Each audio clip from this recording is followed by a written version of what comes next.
je ne vais plus au champ, j'ai peur de croiser des Peuls. À Kafolo, petit bourg ivoirien tout près de la frontière burkinabé, les récentes attaques djihadistes ont exacerbé l'hostilité envers cette communauté, accusée de constituer le gros des groupes armés. Aux confins de la Côte d'Ivoire, l'entrée du village donne le ton, un vaste camp militaire, mirador pointé sur la piste poussiéreuse, accueille les rares visiteurs. À l'ombre d'un grand arbre, dans la fraîcheur matinale du vent sec de l'harmattan, le chef du village, Bamba Tiemoko, se souvient des conséquences de la première attaque. La population était apeurée, c'était la première fois que cela nous arrivait.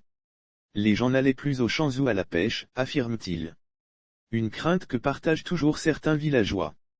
On a toujours peur mais on fait avec.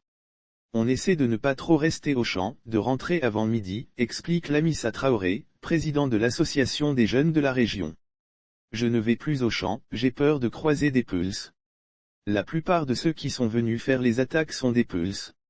On se méfie maintenant, ajoute Clarisse Sifo, secrétaire d'une association locale de femmes. Si les attaques de Kafolo n'ont jamais été revendiquées, les autorités ivoiriennes affirment qu'elles sont le fait de ressortissants étrangers. On les cible, hameaux à peine couverts, la communauté Peul, éleveurs semi-nomades qui traversent souvent la frontière poreuse du Burkina Faso voisin pour faire paître leurs bœufs, est désigné. On les cible, reconnaît un responsable de la région qui compte sur la vigilance des populations pour alerter les autorités s'il repère un individu suspect. On est très méfiant quand un étranger arrive dans le village. On pose des questions sur son objectif de voyage, sa destination et on peut le conduire chez les militaires, confirme le chef du village. Après l'attaque de juin 2020, de nombreux Peuls sont partis du jour au lendemain. Avant les actes terroristes, il y avait une très grande fraternité.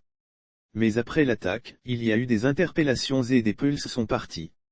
S'ils s'en vont c'est qu'ils se reprochent quelque chose, assène Bamba Tiemoko. À cause des attaques, ils ont eu peur de représailles et ont abandonné le village, estime quant à elle Clarisse Sifo.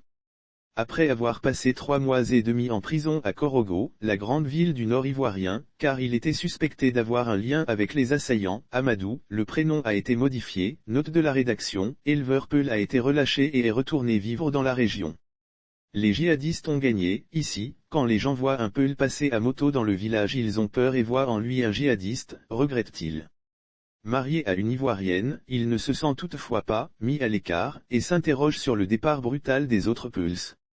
Ont-ils été poussés vers la sortie par les villageois?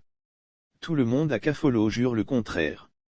Et le son de cloche est le même chez Issouf Deao, le sous-préfet dont dépend la commune.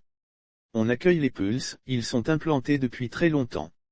Il n'y a pas de problème, mais il y a de la méfiance vis-à-vis des Peuls qu'on ne connaît pas, explique-t-il. Si la forte présence militaire rassure les populations, beaucoup déplorent les conséquences de ces attaques, notamment sur le tourisme dans la région, classée en zone rouge par la plupart des chancelleries occidentales. Le Kafolo Safari Lodge, ses autruches et ses safaris dans le parc voisin de la Comoé et ses 40 chambres, ont fermé depuis des mois. Les gens n'investissent plus personne ne dort ici, même pas les fonctionnaires de passage au village, regrette Paterne Diabaté, un villageois.